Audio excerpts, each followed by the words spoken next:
இன்றைய தேவ வார்த்தை யாத்ராகமம் 14ஆம் அதிகாரம் 15வது வசனம். அப்பொழுது கர்த்தர் மோசேயை நோக்கி, நீ என்னிடத்தில் முறையிடுகிறது என்ன? புறப்பட்டு போங்கள் என்று இஸ்ரவேல் புத்திரருக்கு சொல்லு.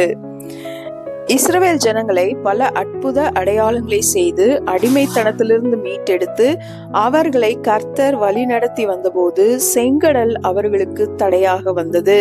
அப்பொழுது ஜனங்கள் எல்லாம் மோசேயை நோக்கி முறுமுறுத்த போது ஆண்டவர் சொன்னார், மோசே, என்னை நோக்கி முறையிடுகிறது என்ன? புறப்பட்டு போங்கள் என்று சொல்லி பலத்த கைகளினாலும் ஓங்கிய புயத்தினாலும் உங்களை விடுவித்து நடத்தி வந்தது இங்கே நின்று விடுவதற்காக அல்ல, அல்லது மறுபடியும் யூ-டர்ன் போட்டு திரும்பி போவதற்காக அல்ல.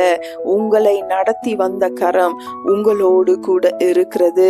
ஆகவே முன்னேறி செல்லுங்கள் என்று சொல்லி ஆண்டவர் சொன்னார். பிரியமானவர்களே, இம்மட்டும் உங்களை நடத்தி வந்த கரம் இப்போதும் இனிமேலும் உங்களோடு கூட இருக்கிறபடியால் நீங்கள் தொடர்ந்து முன்னேறி செல்லுங்கள்.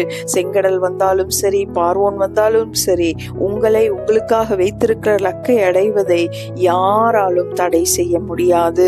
உங்களை நடத்தி வந்தது செங்கடல் முன்பாக நிற்பதற்காக அல்ல, நீங்கள் செங்கடலிலிருந்து முன்னேறி கானானுக்கு அடைய வேண்டும் என்ற நோக்கத்தோடு தான். ஆகவே தொடர்ந்து முன்னேறுங்கள். கர்த்தர் உங்களுக்காக வைத்திருக்கிற லக்கை அடையுங்கள். ஆமேன், ஆமேன்.